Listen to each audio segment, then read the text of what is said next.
Hello, my name is Helen Halliday and I'm a registered nutritionist, and it's a real pleasure to bring the knowledge and clinical experience that I've got around the area of mental health, anxiety and depression to be able to help all the people that benefit from this wonderful charity. One of the biggest questions a lot of people ask me is, well, food, nutrition, depression, really, can the two be linked? And then other people just say, well, what evidence do you have, and how can you really prove that any food or nutrition can help if I've got depression or somebody I know has depression?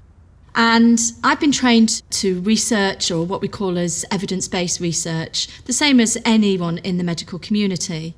So anything that I will be talking about is based on findings from research, clinical trials, or really good studies that have been shown to be statistically relevant. So by that, what I'm saying is that I'm going to talk you through food and nutrition linked with depression and findings that we know have been shown to really, really assist. So before I go on to the food, I'd like to just talk about the brain, and I know that some of the medical community presenting as part of the charity are likely to have talked about the brain, but I'm just going to go back to basics a little bit, because when we understand the brain and we understand what goes on in the brain, and I talk about certain foods that I recommend, it will make more sense. So we've got these things in our brain up here, and they're called neurotransmitters. We've got neurotransmitters all over the body, and they tell the body, they're messengers.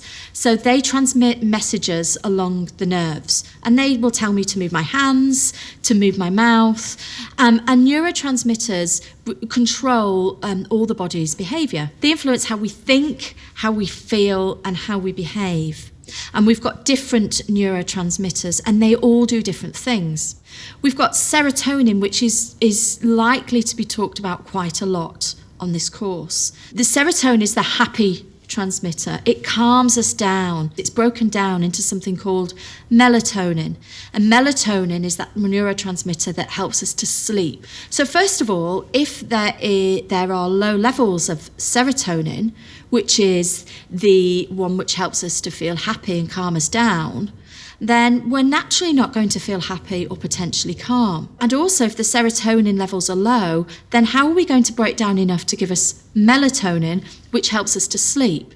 Which is often why we see sleep disturbances in people who have depression, because their serotonin levels are often low. Now, we're starting to learn a lot about serotonin. It's always been thought that that's what's made in the brain, because it's our brain that helps us to think and feel and behave and alters our mood.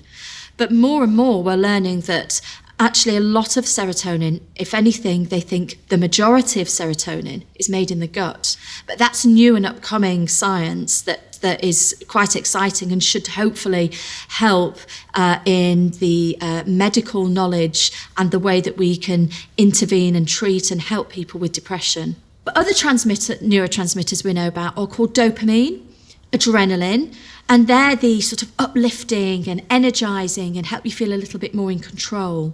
We have another one called acetylcholine, and that aids memory and is very much linked with conditions such as Alzheimer's, but that helps mental alertness. And then we have another one, which is, we short name it GABA, G-A-B-A, which is gamma aminobutyric acid. And that quietens the brain and really calms and relaxes. So we've got this serotonin, we've got the GABA, we've got the adrenaline and dopamine, and we've got the acetylcholine. So these are all different neurotransmitters.